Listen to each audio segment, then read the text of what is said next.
Here's a take two attempt. My GoPro is a jerk. Hey guys, welcome back to the channel. It's been a minute since I've done some updates. You've just been dealing with boring ass road trips. But for the first time in a while, I'm at home.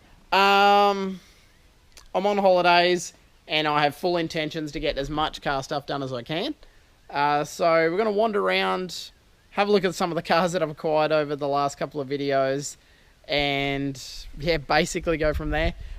So first of all, I need to get stuck into Pecky's car. If you watch his videos on his channel, you'll know that we've done a bit of an engine swap in it due to the old one in there having some head gasket issues because Pecky is not the best at watching his temp gauge. So we've got another motor in there now, a GZE with his old turbo gear, different cold side, so I've had to have a bit of a play around there.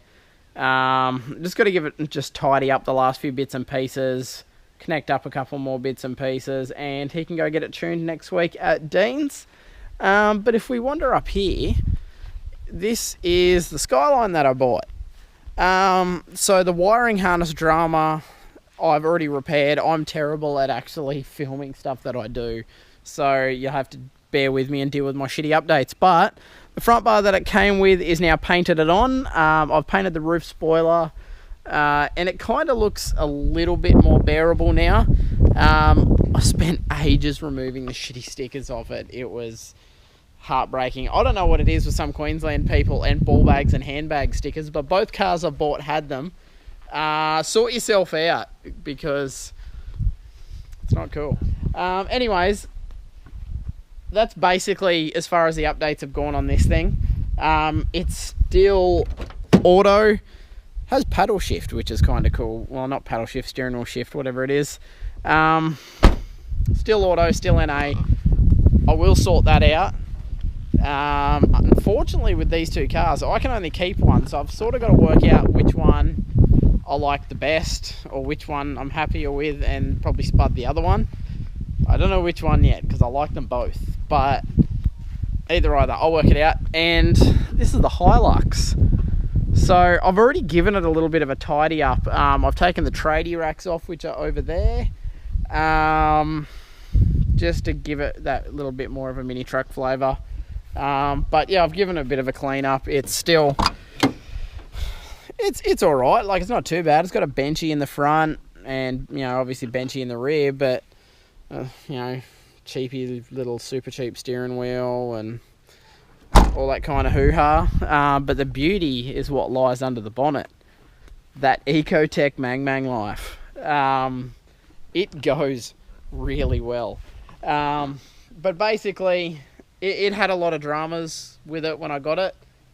Mainly steering related, and had a couple of broken ball joints and a few other different things. That's all fixed now, and I'm taking it in for a wheel alignment in about an hour or two. It's got a couple of ball tyres. I'll sort that out after. We sell tyres at work, so if you need tyres and you live local. But otherwise, yeah, I just got a few other things. I just need to check fluids, check a couple of other things. This on and off rain is making it hard to work on Pecky's car today, so probably going to flag on that. But the biggest thing I want to really update on, because it's more what I actually care about, is this one here. This one. This is my Hilux. It may look a little bit different to when you saw it last. It's totally stripped. Tubs are still got to come out because they're just garbage. I don't know what they were made out of. They're in there when I got it. That's one of the last few things I've got to strip out before it goes under the knife. Because I think I've spoken about it before, I'm doing a body drop in the vehicle. If you don't know what a body drop is, Google it. You're on YouTube, just YouTube it. It's easy to describe.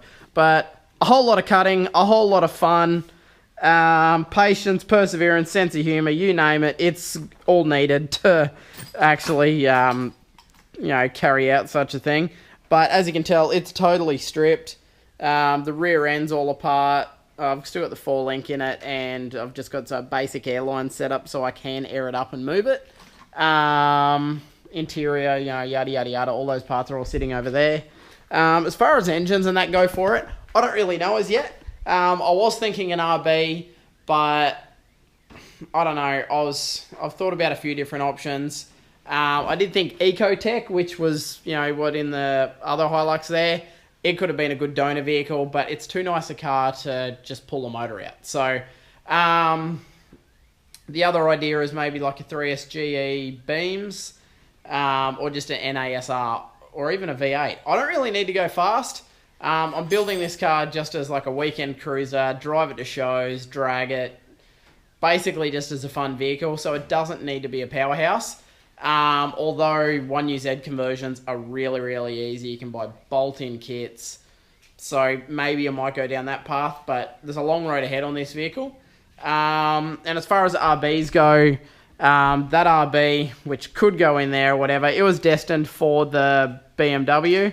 The BMW is basically, it's borderline a lost cause at the moment. I found a mountain of rust in there. Even though it is going to be a track car, it's sort of one of those things, you can only go so far as rust goes before you're like, you know, it's dead. It's a done car. I don't like cars dying off. I don't like parting cars. I sort of believe in car resurrection. Like I see people parting out cars all the time. It's not really my cup of tea. I'd, you know, rather see the car get brought back to former glory and used. So I don't know what we'll do with the Beamer yet. It's sort of on the back burners for now. But instead, the RB is going to go into the S13, which I think you've seen before. It was a friend of mine's car. It's got a cool sort of history behind it. It's had an amazing different amount of engine setups in it over the years. So we'll talk about that more in detail later on. Amongst all the parts and stuff I've got in here, I've got a 5-stud conversion for an S13. And that will go into the S13 to get it, you know, up and going along with the RB. Just waiting on organising for a mate of mine, Cody, or Peggy's mate Cody as well, to drop around the RB cross member. And that way we can get that in, and motor can bolt in, suspension can bolt in. On that note, Pecky, get some fucking front coilovers. I need them. Because I got rears and we don't have fronts. I've just got some front struts, and that's pretty much it. Otherwise, that's pretty much it. I've just got to get stuck into getting the Hilux done. I've got the doors, which we've spoken about before. I've just got to pull my finger out and start making progress. It's sort of depressing to see it pulled apart. So I figured I'm going to get stuck into the Hilux. I made a couple of phone calls. So, yeah, I can get in for a wheel alignment this afternoon, which will get the bad boy driving straight. But I've gone to move it, and it doesn't want to go. I haven't really driven it since I've got it a couple of times just for some mangs, just for the fun of it. I've worked out why it doesn't go. It's actually got an immobilizer and an alarm in it.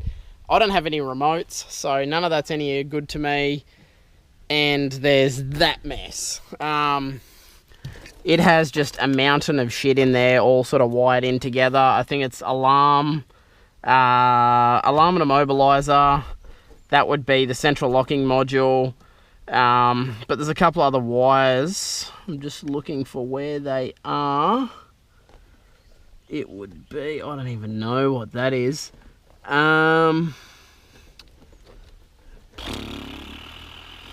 Let's have a look here, see what we're working with. Is that Tiger? That Tiger. So there should be one plugged in. That would be like a 2-pin, 2-wire. That fella there. That would be the main 2 immobilization wires. So I'm going to trace all of that back, work out where it's all going, wire it all back to factory, and yeah, and do away with all the garbage in there, because as you can tell, there's just a mountain of shit everywhere. So I'm going to spend some time on this, get it tidied up, and then take it in for a wheel alignment, and then she should be good to go. One thing I also need to add, have a go at that dash. It is fucked. So I'm going to get another dash for it. I'm pretty sure I've got a spare one here somewhere anyways. Those wheels are horrible. Yeah, amongst all these parts and whatnot in here, I believe, yep, over the other back side there, you can't really see it, but there is a Toyota Surf dash, and that will work. So I'll get all this stuff done, get the wheel alignment done this afternoon, and worry about the dash after, but we'll see how we go. So not only did the wheel alignment not go to plan, it now drives like an absolute bag of shit. A, because of the wheel alignment,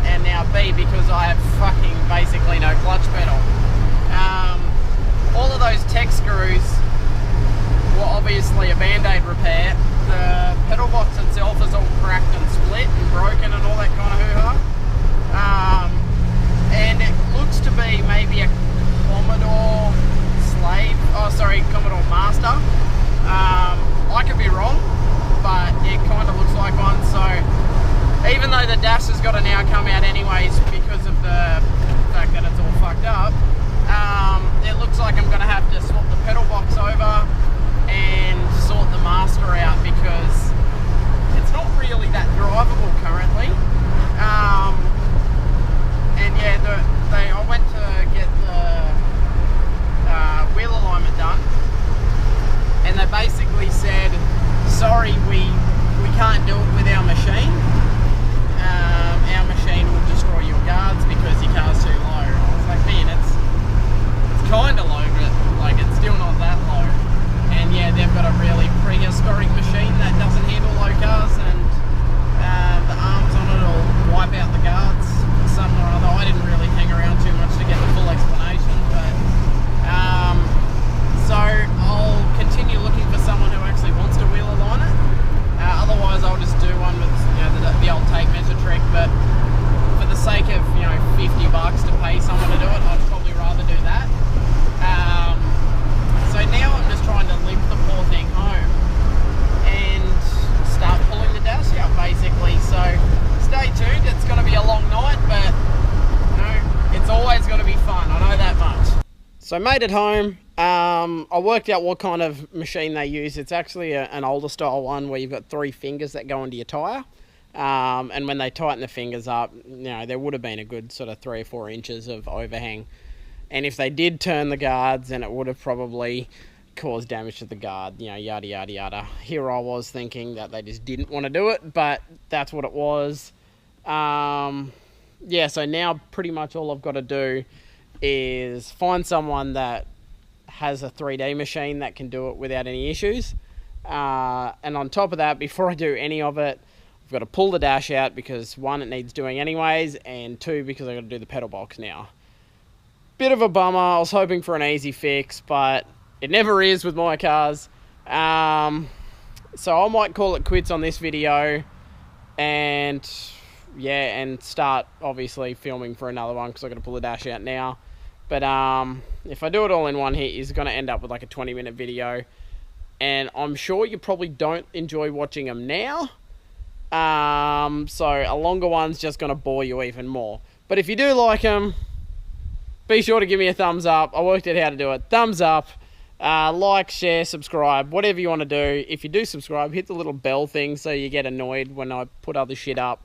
Because hopefully, I'm going to do more of it. I'm going to attempt to remember to actually film when I'm doing stuff. Yeah, and learn how to edit better because I'm really bad at it. And get another camera because this one sucks. Either, I'll work on it. But cheers for watching, and I'll catch you in the next one. See you guys.